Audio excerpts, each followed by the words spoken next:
Welcome to Nasdaq TradeTalks. I'm Jill Malandrino, Global Markets Reporter at Nasdaq, coming to you live from the Singapore Fintech Festival. Joining me for this segment, we have Caroline Malcolm, Vice President of Global Public Policy at Chainalysis. We're here to talk why the APAC region is the center of what's happening in the digital asset space. Caroline, it's great to have you with us. Welcome to Trade Talks. Thanks so much, Jill. It's great to be here to talk about one of my favorite topics, policy and digital assets. I mean, we were talking about that off air. We're finally, a lot of the conversations around policy right now. Why do you think Central and Southern Asia and Oceania, they're leading the way when it comes to crypto adoption? One of the most interesting things about this region when we look at the digital assets and what the data tells us about what's going on in the ground in terms of what kind of grassroots adoption is really looking like is there's a lot of diversity in terms of the use cases that people are interested in. If we look at some of the other markets, you perhaps see a lot more in the sort of trading space. When you look over here, you certainly see that in Southeast Asia, but you also see interesting use cases in the sort of gaming community, in online gambling. If you see some interesting use cases in some of the more e-commerce space, you know, if we think about exciting things like the partnership between Grab and Circle that we've seen, that kind of integration of digital assets into the real world economy, moving outside of what we think of sort of the financial system to some very real world use cases, and that's what makes it so exciting and I think really different. You just have that diversity that you don't necessarily have or see to the same extent in other places. How does policy impact crypto adoption, and what are the effects on the various markets in the region? So I think what's quite interesting, so every year Chainalysis publishes this adoption of global, index of global adoption of cryptocurrencies.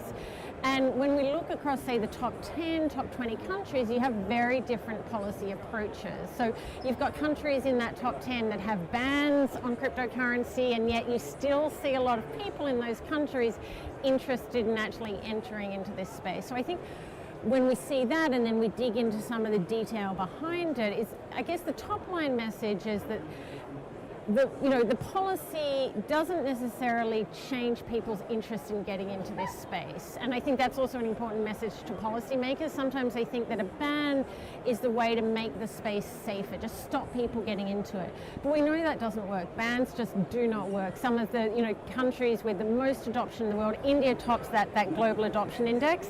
It's got a ban in place. China, you've got countries in this part of the world like Vietnam who don't have a regulatory framework in place, and we still see adoption really, really high compared to the rest of the world. So it doesn't change, I would say, the level of adoption, but it does alter what people do in this space and where they invest and which parts they get involved in. So if I think about perhaps places like Singapore who have this established framework now, they've sort of been at the forefront in making sure there is a policy framework for digital assets, and you see that in terms of the maturity of the market. You have a lot of institutional players in this space, a lot of the traditional finance players in this space feeling more comfortable to actually participate in this space.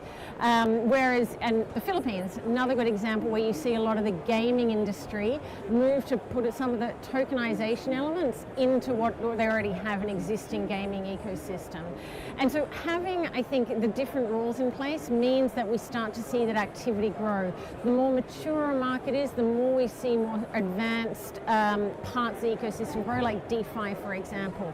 In a market where you don't have regulation, but you have a lot of adoption, you certainly see a lot of activity going through centralized exchanges, perhaps less in the DeFi space, but as the market gets more mature, you see that moving over to DeFi and other applications. And it's been a momentous year for crypto policy in Singapore and other APAC regions. What do you think is going to come in the months ahead?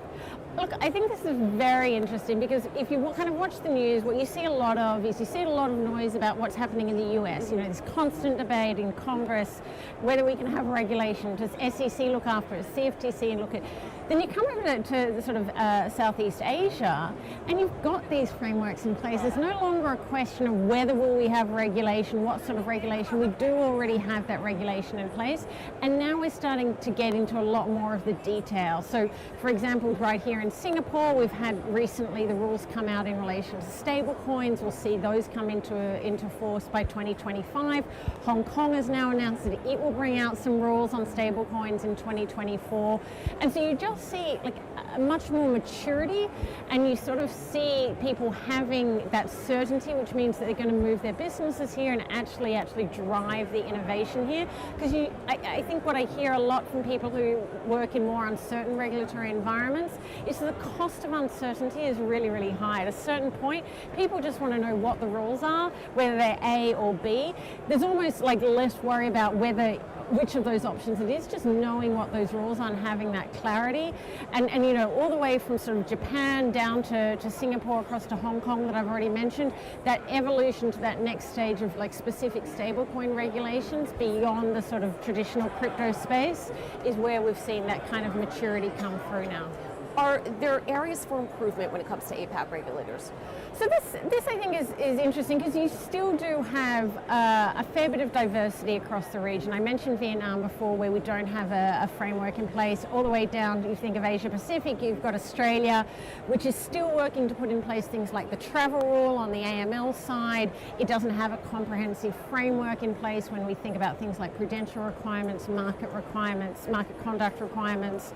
And so although we have some of those very advanced jurisdictions who do have those frameworks in place, you've got others, so it's very uneven, I would say, across the region. And I think bringing some of that leveling out in terms of will only help the kind of global ecosystem grow, because it's, you know, to actually make a market interesting, you have to be able to go into a big enough market if you're building a business. And so just having, say, the Singaporean market, or just having, say, the Hong Kong market, what you're really looking for, and I think if you think about the EU and what they've done with the markets and crypto asset rules, you've opened up a whole single market there, and having at least, if not a common framework across this part of the world, but at least some sort of, you know, commonalities to the different elements, I think is really going to kind of lift the environment in terms of people wanting to move here and build out the ecosystem. Yeah, it's interesting. For our US audience, we tend to think very US centric, where we have legacy financial institutions in place, whereas other parts of the world, either they don't have it, and you know, was it 1.5 billion people are underbanked, exactly. And they're